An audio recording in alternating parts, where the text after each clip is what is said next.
ओम शांति। बाबा के महावाक्य सुनते हैं। बाबा कहते, मीठे बच्चे, तुम्हारा रूहानी योग है एवर प्योर बनने के लिए, क्योंकि तुम पवित्रता के सागर से योग लगाते हो, पवित्र दुनिया स्थापन करते हो। प्रसन्न निश्चय बुद्धि बच्चों को पहले पहले कौन सा निश्चय पक्का होना चाहिए? उस निश्चय की निशानी क्या होगी? उत्तर, हम एक बाप के बच्चे हैं। बाप से हमको देवी स्वराज्य मिलता है। यह पहले पहले पक्का निश्चय चाहिए। निश्चय हुआ तो फौरन बुद्धि में जाएगा, बुद्धि में आएगा कि हमने जो भक्ति की है वह अब पूरी हुई, अब स्वयं भगवान हमें मिला है। निश्चय बुद्धि बच्चे ही वारिस बनते हैं। गीत ओ दूर के मुसाफिर, हमको भी साथ ले ले, हम रह गए अकेले। ओम शांति। बाप बैठ बच्चों को समझाते हैं, दूर के मुसाफिर तो सब हैं, सब आत्माएं दूर से दूर परम धाम की रहने वाली हैं। यह भी शास्त्रों में है। आत्मा दूर रहती है जहां सूर्य चांद की रोशनी नहीं रहती। मूल वतन और सूक्ष्म वतन में कोई ड्रामा नहीं है। ड्रामा इस स्थूल वतन का है, जिसको ही मनुष्य सृष्टि कहा जाता है। मूल वतन और सूक्ष्म वतन में कोई 84 जन्मों का चक्कर नहीं है। चक्कर मनुष्य सृष्टि में दिखाया जाता है। मनुष्य सृष्टि क्या चीज है? मनुष्य किसका बना हुआ है? मनुष्य में एक तो आत्मा है, दूसरा शरीर है। 5 तत्वों का पुतला बनता है, उसमें आत्मा प्रवेश कर पाठ बजाती है। तो दूर के वासी तो सब हैं, परंतु तुम निश्चय करते हो, मनुष्यों में निश्चय नहीं है। बाप ने समझाया है, मुझे दूर देश का रहने वाला कहते हो, परंतु तुम सब आत्माओं का निवास स्थान एक है। उस नाटक में जो पाठ बजाते हैं, उसमें तो हर एक का अपना अपना घर होता है ना, वहां से आकर पाठ बजाते हैं। यहाँ तुम बच्चे समझते हो, हम सब एक ही बाप के बच्चे हैं, एक ही घर परमधाम में रहने वाले हैं। वह है ब्रह्म तत्व, यह है आकाश तत्व। यहाँ पाठ बजाते हैं, रात दिन होता है, इसलिए सूर्य चांद भी है। मूल वतन में तो दिन रात नहीं होता है। यह सूर्य चांद कोई देवता नहीं है, यह तो मांडवे को रोशन करने वाली बत्तियां हैं। दिन में सूर्य रोशनी देता है, रात में चांद की रोशनी होती है। अभी सब मनुष्य चाहते हैं मुक्ति धाम में जाएं, जानते हैं भगवान ऊपर में रहता है, भगवान को भी याद करेंगे। हे परमपिता परमात्मा, तो बुद्धि ऊपर चली जाएगी। आत्मा समझती है, परंतु अज्ञान छाया हुआ है। यह भी जानते हैं हम यहाँ के रहने वाले नहीं हैं, हमारा बाप वह है। मुख से ओ गॉड फादर कहते भी हैं, फिर कह देते हैं सब फादर हैं। गॉड सर्वव्यापी है, बच्चों को समझाया है, सब तो फादर है नहीं, सब आत्माएं आपस में ब्रदर्स हैं। यह न जानने के कारण लड़ते झगड़ते रहते हैं। तुम आत्माएं ब्रदर्स हो, एक बाप की संतान बने हो। निश्चय बुद्धि भी नंबरवार है। लौकिक संबंध में निश्चय रहता ही है कि बाप से वर्षा पाना है। यहाँ बाप से माया घड़ी घड़ी मुंह फेर देती है। सर्वशक्तिमान बाप के बनते हो तो माया भी सर्वशक्तिमान होकर लड़ती है। 5 विकारों पर जीत पाने की युद्ध है। युद्ध तो मशहूर है, बाकी शास्त्रों में जो कौरव पांडव दिखाते हैं वह बात है नहीं। यह रावण के साथ युद्ध बड़ी भारी है। हम चाहते हैं कि बाप की याद में रहकर हम संपूर्ण बने, आत्मा प्योर बने, और तो कोई भी रास्ता है नहीं सिवाय योग के। और जो भी योग सीखते हैं वह कोई प्योरिटी के लिए नहीं है, वह तो सब स्थूल योग है। देखो, योग और योगा में अंतर है। दुनिया में जो आसन करते हैं, योगासन करते हैं, उनको योग समझ लेते हैं, लेकिन योग का मतलब है कनेक्शन, योग का मतलब है जोड़। उसको हम याद भी कह सकते हैं। जब आत्मा परमात्मा का मिलन होता है, आत्मा परमात्मा को याद करती है, वो है योग। इसलिए भगवान ने क्या सिखाया? राजयोग। हमें राज की बातें बताई, हमें स्वयं पे राज करना सिखलाया। और जो स्वयं पे राज करता है वो हर एक के दिल पर राज करता है। जिसका स्वयं पर ही स्वयं नियंत्रण नहीं है, वो बाहर भी किसी कोई उसकी बात नहीं मानता है। तो इसलिए योगासन अलग हैं। संसार में अलग अलग भिन्न भिन्न प्रकार के योगासन करते हैं, लेकिन वो योग नहीं है। उससे हम विकारों पर जीत नहीं पा सकते, देह भान में ही लगे रहते हैं उसमें। क्योंकि सारी क्रियाएं होती है ना, मन को परमात्मा में लगाने की क्रिया परमात्मा ने स्वयं दी है, उससे हम विकारों पर विजय प्राप्त करते हैं। तो बाबा कहते हैं वह तो ये सब स्थूल योग हैं अल्पकाल के लिए, और यह रूहानी योग है एवर प्योर होने के लिए। पवित्रता के सागर के साथ हम योग लगाने से पवित्र बनते हैं। बाप कहते हैं इस योग अग्नि से तुम्हारे जन्म जन्मांतर के पाप भस्म होते हैं। बुद्धि भी कहती है यह पतित दुनिया है, कोई से भी पूछो यह सतयुग है या कलयुग, तो इसको सतयुग कोई भी नहीं कहेंगे। सतयुग तो नई दुनिया थी, उसको गोल्डन एज, इसको आयरन एज कहा जाता है। पुरानी दुनिया को कलयुग और नई दुनिया को सतयुग कहा जाता है। ऐसे कह नहीं सकते कि अभी सतयुग भी है तो कलयुग भी है, नहीं। नरकवासी माना ही नरकवासी। पुरानी दुनिया को पतित, नई दुनिया को पावन दुनिया कहेंगे। मनुष्यों के लिए ही समझाया जाता है, जानवर थोड़े ही कहेंगे पतित पावन आओ। कोई से भी पूछो तो कहेंगे यह नरक है। भारत ही नई दुनिया स्वर्ग था, भारत ही पुरानी दुनिया नरक है। भारत पर ही जोर देते रहो, दूसरे सब तो बीच में आते हैं, उससे हमारा ताल्लुक नहीं। हमारा धर्म ही अलग है जो अब पराया लोप हो गया है। तो बाबा कहते हैं आदि सनातन देवी देवता धर्म की जो आत्माएं हैं, जो इस कुल के होंगी, देवी देवता घराने की आत्माएं, सूर्यवंशी चंद्रवंशी घराने की आत्माएं, वही ये ज्ञान लेंगी। सभी लोग ज्ञान लेने वाले नहीं हैं। जो परिवर्तन होंगे, संस्कार परिवर्तन करेंगे, वही सतयुग में प्रवेश करेंगे। तो बाबा क्या कहते हैं? हमारा धर्म ही अलग है जो अब परायलोप हो गया है। अभी तुम निश्चय बुद्धि बने हो, जानते हो हम एक बाप के बच्चे हैं, बाप से हमको स्वराज्य मिलता है। पहले तो यह पक्का निश्चय चाहिए। ज्ञान सुनते हैं वह तो ठीक है, प्रजा बन जाती है, बाकी हम बेहद बाप के बच्चे हैं, यह निश्चय हो जाए। समझे हमने भक्ति की है भगवान से मिलने के लिए, अभी भक्ति पूरी होती है। अब भगवान स्वयं आकर मिला है, उनसे सूर्यवंशी स्वराज्य पद मिलता है। हम इतना ऊंच पद पाते हैं, जैसे साहूकार लोग बच्चे को गोद में लेते हैं ना, वह तो एक बच्चा लेते हैं। यहाँ तो बेहद के बाप को अनेक बच्चे चाहिए। कहते हैं जो मेरा बच्चा बनेगा उनको स्वर्ग का वर्षा मिलेगा, जो मेरा नहीं बनते तो वर्षा ले न सके। भगवान का बनना माना भगवान की आज्ञाओं पर चलना, उनकी श्रीमत पर चलना, अपने जीवन में ज्ञान को धारण करना। तो ये भगवान का बच्चा बनना है। कहते हैं ना मातेले और सोतेले, तो माया की मत पर चलने वाले सोतेले और ईश्वर की मत पर चलने वाले मातेले।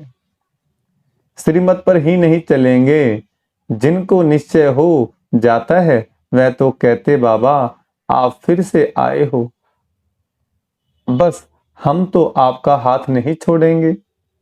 बाप बच्चों को समझाते हैं, बच्चे फिर दूसरों को समझाते हैं कि हम पारलौकिक बाप के बच्चे बने हैं, उनकी श्रीमत पर हम चलते हैं, हमको परमपिता परमात्मा पढ़ाते हैं। इतने सब बीके बने हैं तो जरूर निश्चय है, तो हम भी क्यों ना बने।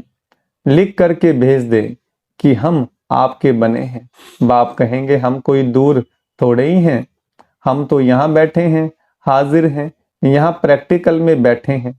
ऐसे प्रेसिडेंट के लिए कहेंगे कि इस सृष्टि पर हाजिर हैं, तो इसका मतलब यह नहीं है कि प्रेसिडेंट सर्वव्यापी है। ऐसा परमपिता परमात्मा जिसको सुख करता दुख हरता कहा जाता है, वह सर्वव्यापी नहीं हो सकता। उनकी हाजिरी में मनुष्य इतने दुखी कैसे हो सकते, जबकि बाप की गैर हाजिरी स्वर्ग में भी कोई दुखी नहीं रहता। देखो, जो परमात्मा को कह दिया परमात्मा कण कण में है। अगर कण कण में परमात्मा होता तो चारों तरफ में सुख होता, शांति होती, पवित्रता होती, सभी लोग निर्भय होते, निश्चिंत होते।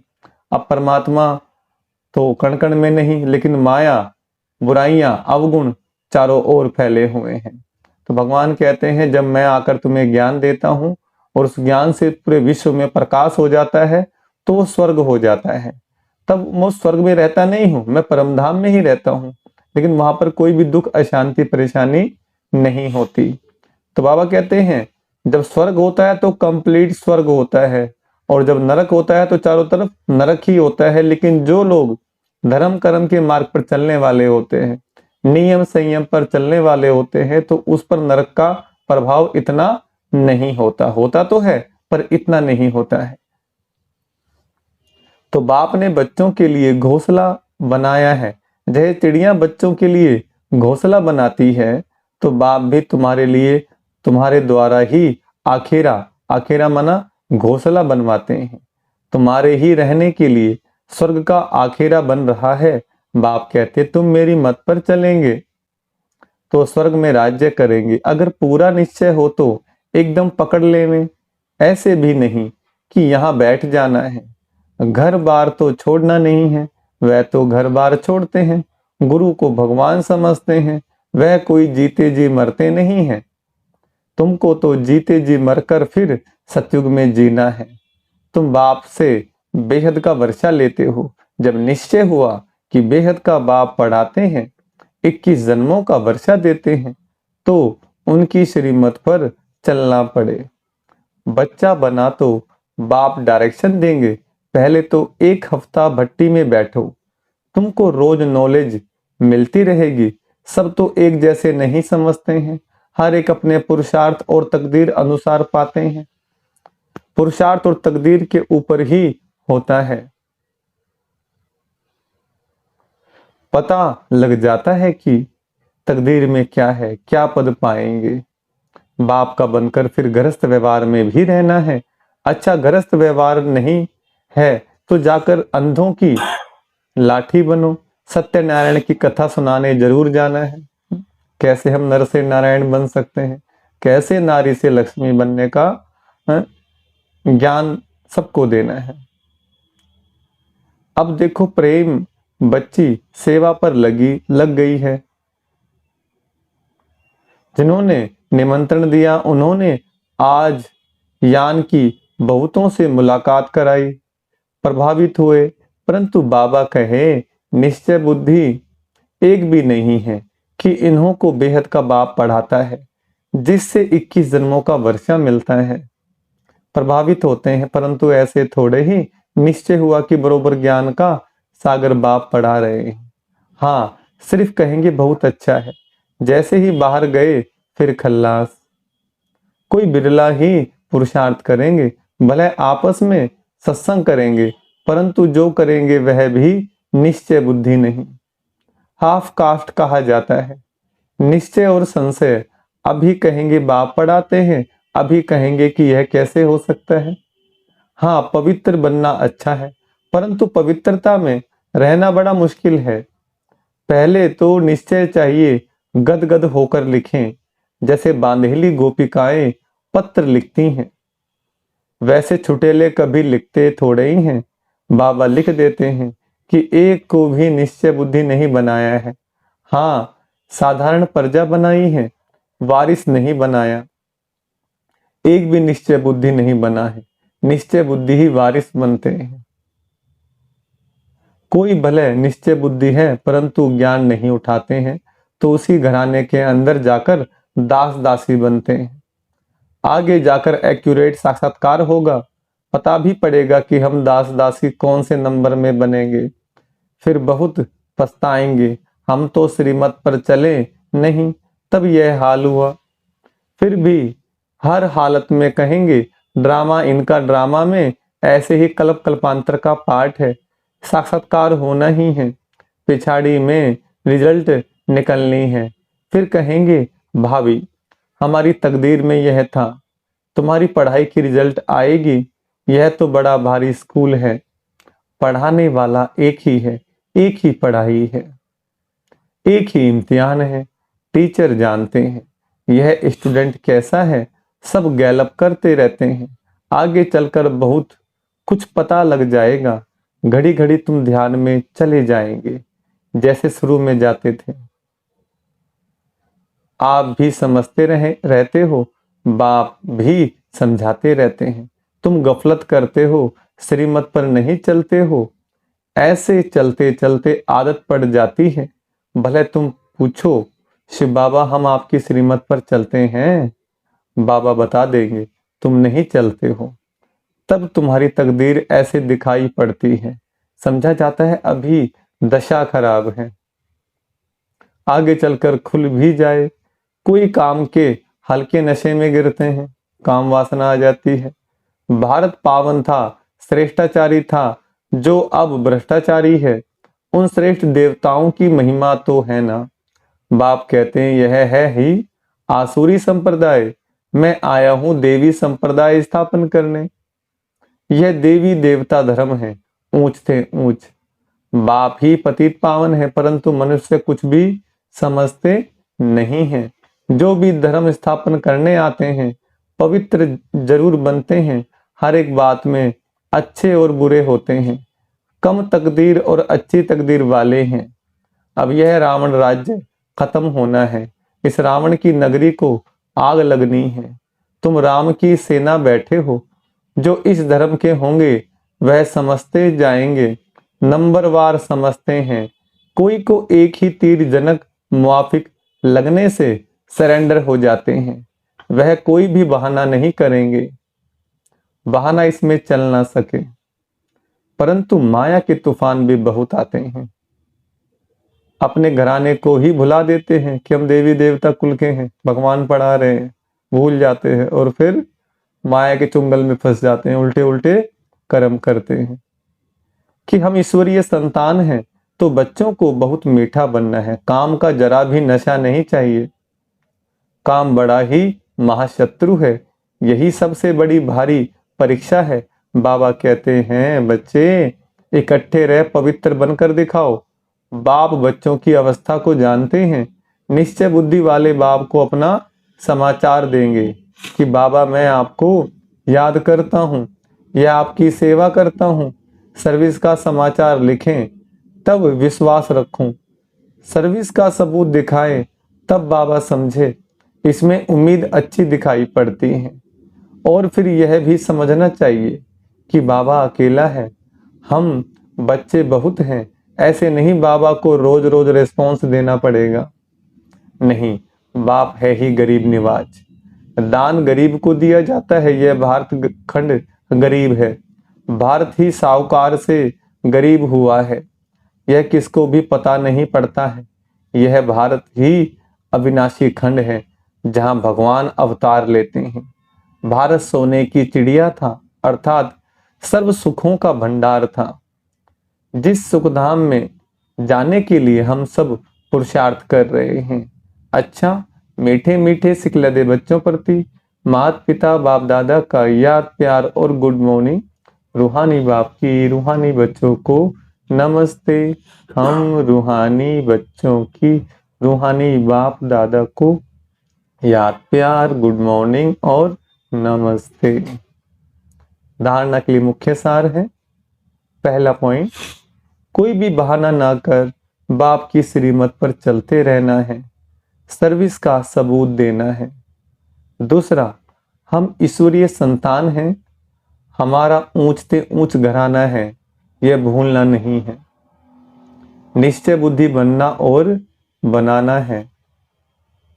वरदान, श्रेष्ठ सम्मान की सीट पर रहे, सर्व को सम्मान देने वाले, सर्व के माननीय भव। वरदान का विस्तार, सदा अपने श्रेष्ठ सम्मान में स्थित रहकर निर्माण बन सबको सम्मान देते चलो। तो यह देना ही लेना बन जाएगा। सम्मान देना अर्थात उस आत्मा को उमंग उत्साह में लाकर आगे करना। सदा सम्मान में रहने से सर्व प्राप्तियां स्वतः हो जाएंगी। सम्मान के कारण विश्व सम्मान देगी और सर्व द्वारा श्रेष्ठ मान मिलने के पात्र माननीय बन जाएंगे। स्लोगन: जो सर्व को रिगार्ड देता है उसका रिकॉर्ड स्वयं ठीक हो जाता है। जो सर्व को रिगार्ड देता है उसका रिकॉर्ड स्वतः ठीक हो जाता है। अच्छा, ओम शांति।